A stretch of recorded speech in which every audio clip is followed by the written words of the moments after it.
아리조나에서 하나의 뉴스가 전해진다. 냉동인간을 만드는 과정을 실험했다는 뉴스였다. 성인 어른이 들어갈 만한 커다란 냉동고를 만들고 시신은 호일로 감싼 뒤 냉동시키는 과정이다. 그러나 정확한 방법이 소개된 것은 아니었다. 그저 하나의 가설일 뿐이었다. 그런데 1967년 결국 최초의 냉동인간이 탄생했다. 버클리대 교수 제임스 베드포드의 유언에 따라 가족들이 그의 시신을 냉동한 것이다. 그의 시신 상태가 확인된 것은 1991년. And when he was taking out of this older capsule, which was failing at the time, he was in very good shape. 냉동인간은 1964년 미국 물리학자 로버트 애팅거가 최초로 주장했다. 그는 자신의 논문에서 일단 시신을 냉동시켜 놓으면 과학기술이 해동의 방법을 찾아줄 거라 주장했다. 그로부터 50년, 인류는 냉동인간에 대한 꿈을 버리지 못하고 있다. 과학이 생명을 연장시켜 줄 거라 믿는다. 냉동과 해동의 과학은 지금 어디까지 와 있을까?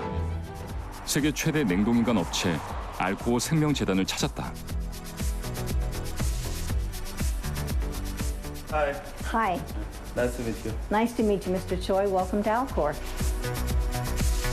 My name is Linda Chamberlain. I'm one of the co-founders of Alcor. Alcor was founded about 45 years ago, in 1972. If you'd like to come on over here, I'll introduce you to my family members that are currently in cryostasis. 미 항공우주국 나사에서 일했던 알코어 공동 창업주 린다 체인벌리는 이곳에 3명의 가족을 보관하고 있다.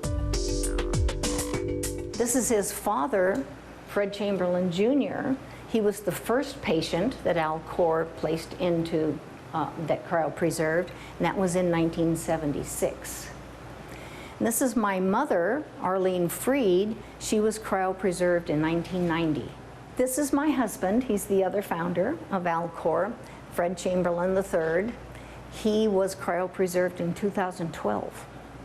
I have a picture of him on the wall when he was so young. Is because that's the way he looked when I met him and fell in love with him. 나사 동료였던 린다의 남편은 함께 이 회사를 운영하다 암으로 사망했다. 그런데 린다는 다시 만날 거라는 희망에 부풀어 있다. And since rejuvenation is a part of what will happen when our patients are resuscitated, if indeed that can happen, I expect that he will look just about like that next time I see him too. 현재 이 업체에 냉동 보관돼 있는 시신은 150여 구. 미국의 유명 록 가수에서 일본, 중국인에 이르기까지 국적도 다양하다. 전신 냉동을 하려면 20만 달러, 우리 돈 2억 4천만 원 선. 현재 2천여 명이 냉동인간이 되겠다고 신청을 마친 상태다. 유명인이 냉동인간이 되거나 획기적인 과학기술이 발표될 때면 신청자가 급증한다. In the early days, there were just 3 or 4 members. When I joined in 1986, I think I was the 67th member, and we had only about 3 patients at the time. So it's grown a lot since then. There was a big growth spurt in the around mid-1980s, and we had very rapid growth, at least in percentage terms. And then it slowed down. We're having gradually accelerating growth again over the last few years. And I think we're getting close to becoming mainstream, and I think growth could really take off then. 과연 냉동인간 어떻게 만들어질까? This is just a model. The moment our patient's heart and lungs stop working, they're pronounced clinically dead. However, biologically, they're still alive. Their cells are alive, their organs are alive. If that weren't true, we wouldn't be able to have organ transplants.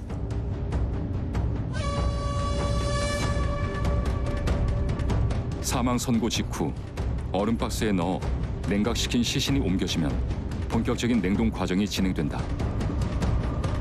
우선 16가지 약물을 주입한다. 이것은 장기 손상을 막기 위한 조치다. 현재 인간의 장기를 냉동했다 완벽하게 해동시킬 과학 기술은 개발되지 않았다. 알코에서 진행하는 냉동 처리는 현재 수준에서 이론적으로 가능한 방법들이다. 이 모든 과정은 의사들의 손에 의해 진행된다.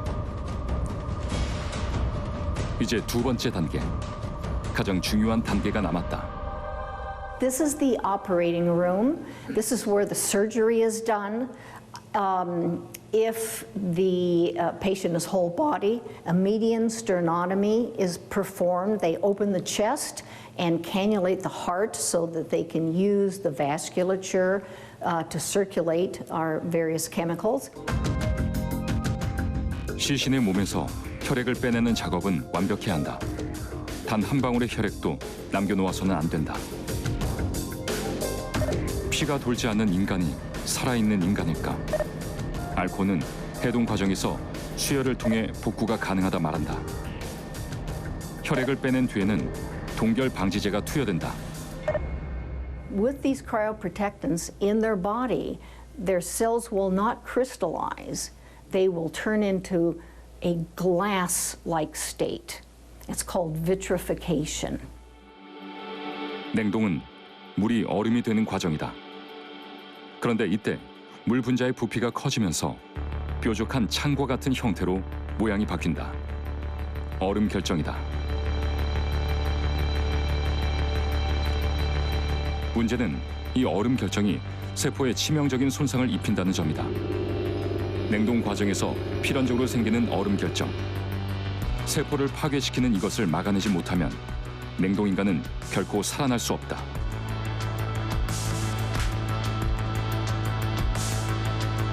이 얼음 결정 생성을 막아주는 동결 방지제를 사용하는 것이 유리화 과정이다.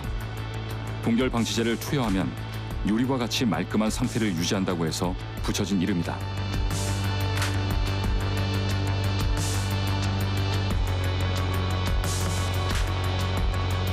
동결 방지제는 세포의 침투에 삼투압 현상을 일으킨다. 즉, 수분을 세포 밖으로 빼내는 역할이다. 말랑말랑한 젤리와 같은 상태로 변한 세포. 뾰족한 얼음 결정은 나타나지 않는다. 냉동인간도 이 방법을 이용하고 있다. Which was not a radical change because we've been getting more and more effective ice prevention anyway, but vitrification essentially meant instead of freezing, the cryoprotectant solution that replaces the blood and other fluids just basically gets thicker and thicker and forms a kind of a resinous glassy block that has no internal structure, no crystal structure, so there's no damage to the cell membranes. That was a big step forward. That was initially only possible for brains, and now we can do it for whole bodies. So that means we've eliminated a massive amount of damage from ice formation. 시신 냉동 처리 과정이 끝나면 이제 마지막 단계가 남았다. 이 과정도 결코 간단치 않다.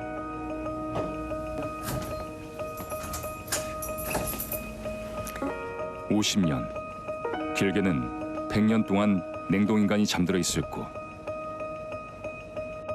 이 액화질소 탱크에 냉동인간이 보관돼 있다. 예기치 못한 전기 중단 사태, 지진, 전쟁과 같은 위험 상황에 대비하기 위해 시신은 특수 제작된 냉동 캡슐에 보관된다. So what you see here is this. It's the protective pod that the patient goes into, and if you can see inside of here, 4 of these pods fit around the outside, and then in the middle we have this little shelf arrangement where we can put 5 or 6 of our neuro patients, and they fit in there, the circle made of the whole body patients. 보관 과정은 2단계로 나눠 진행된다. 첫 번째 단계는 일주일 동안 서서히 액화질소를 수증기처럼 분사해 얼려나간다.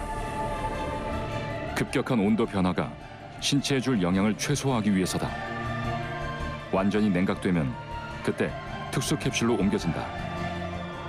그리고 영하 196도의 극저온 상태에서 해동의 그날을 기다리게 된다.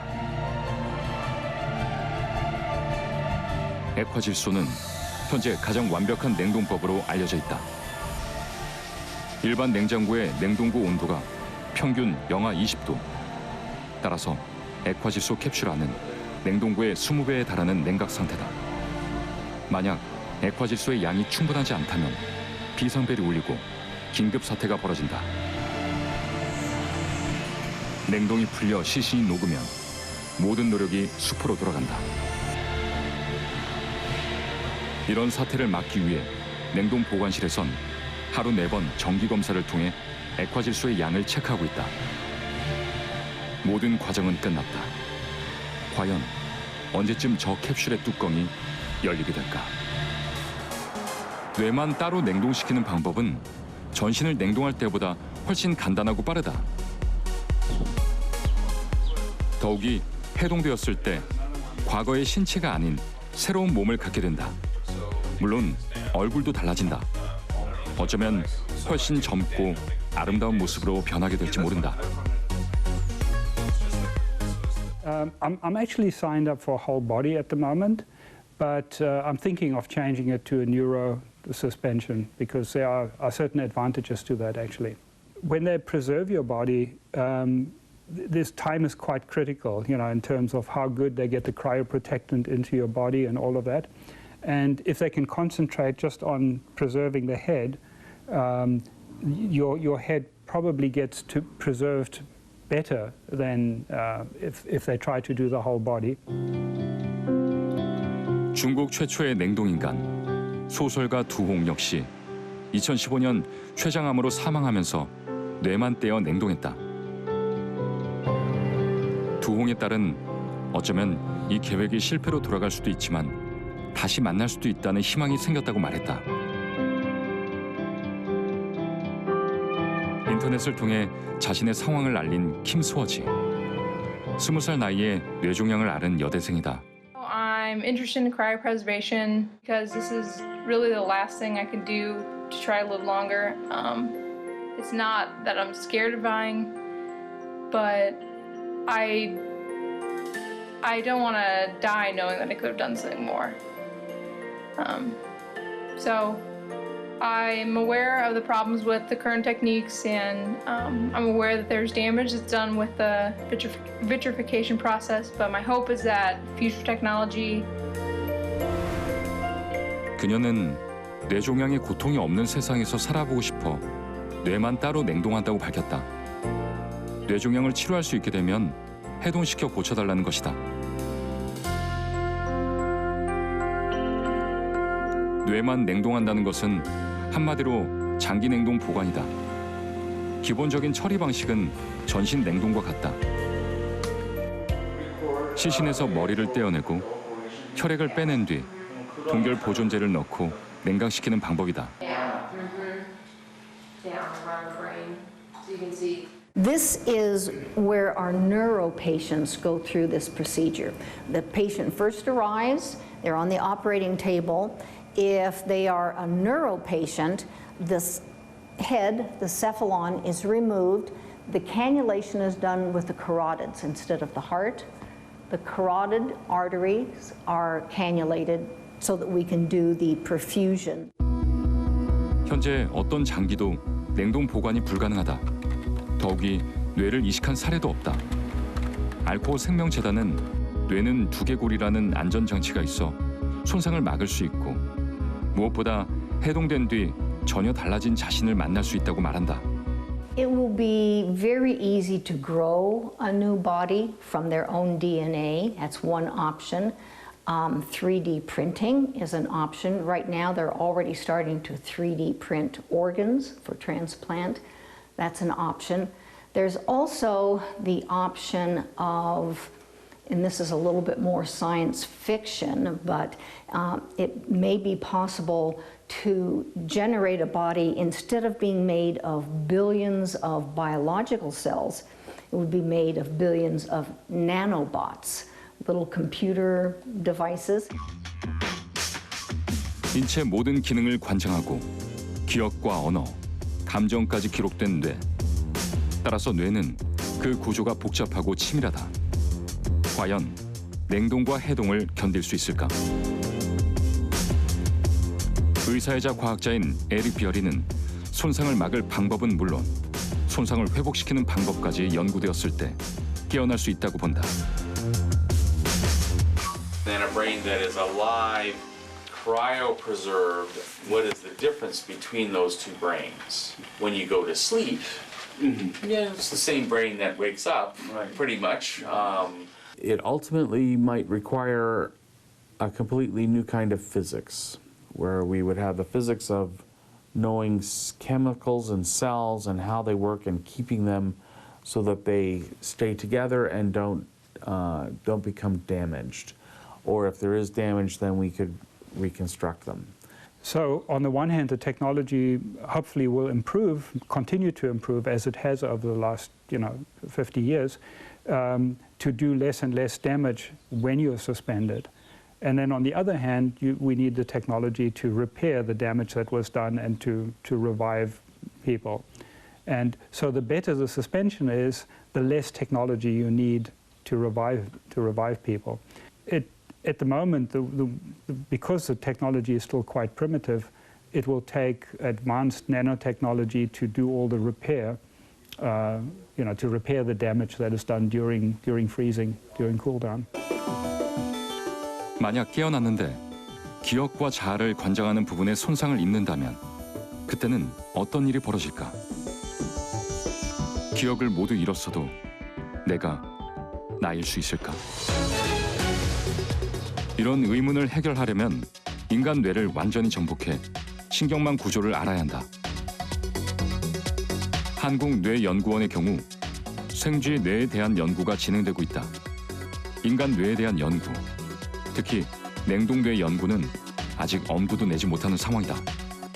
냉동된 뇌에서 정보를 그대로 가져오고자 한다면 말씀드린 것처럼 수나노미터 정도 되는 미세한 구조가 그대로 보존이 되어야 되고 그 구조 안에 있는 단백질들이 그대로 보존되어 있어야 되는데 그러기는 아마 쉽지 않을 거예요. 지금 냉동하는 기술이 아무리 좋아도 그렇게 미세한 구조를 그대로 보존하기는 힘들거든요. 인간 뇌에서 기억을 관장하는 부분은 해마로 알려져 있다. 정보를 암호화해서 저장하는데 아직 그 방법은 미지의 세계다. I am worried about when I wake up, would I have my faculties intact? Would I really have all my memory? Would I really retain my self-awareness, my personality? When I was 13, I was in a very bad car accident. All of my childhood memories were wiped out.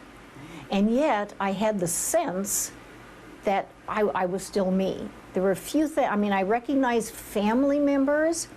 I could still talk and think, but I was paralyzed and I had to get my motor skills back.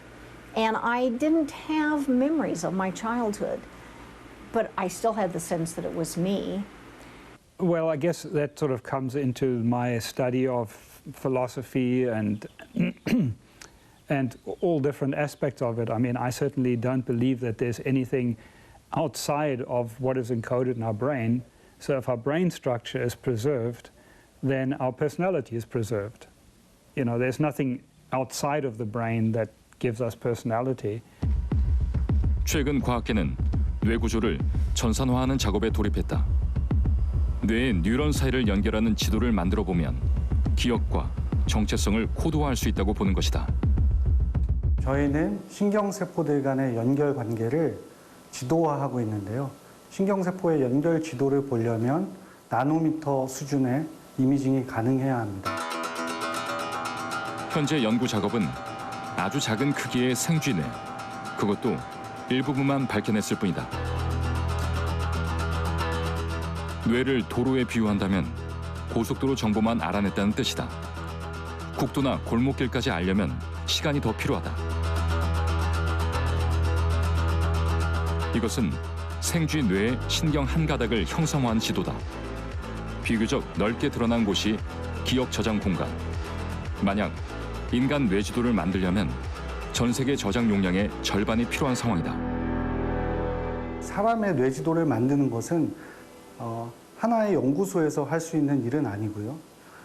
미국이라든가 유럽, 그다음 일본, 중국, 그다음 우리나라를 포함해서 전 세계적으로 지금 힘을 합쳐서 나누어서 이 지도를 만들면 훨씬 더 빠른 시간 안에 만들 수 있기 때문에 그러한 논의가 지금 시작 단계에 있습니다.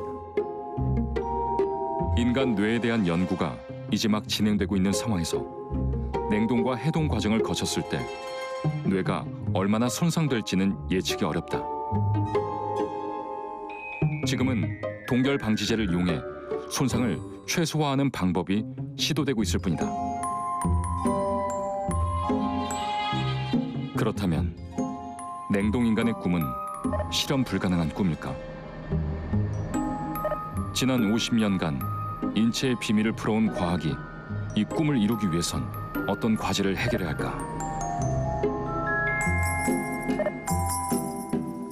제가 제시하는 방안은 이론적으로는 매우 간단합니다. 안전하게 해동하기 이전에 안전하게 동결해야 합니다.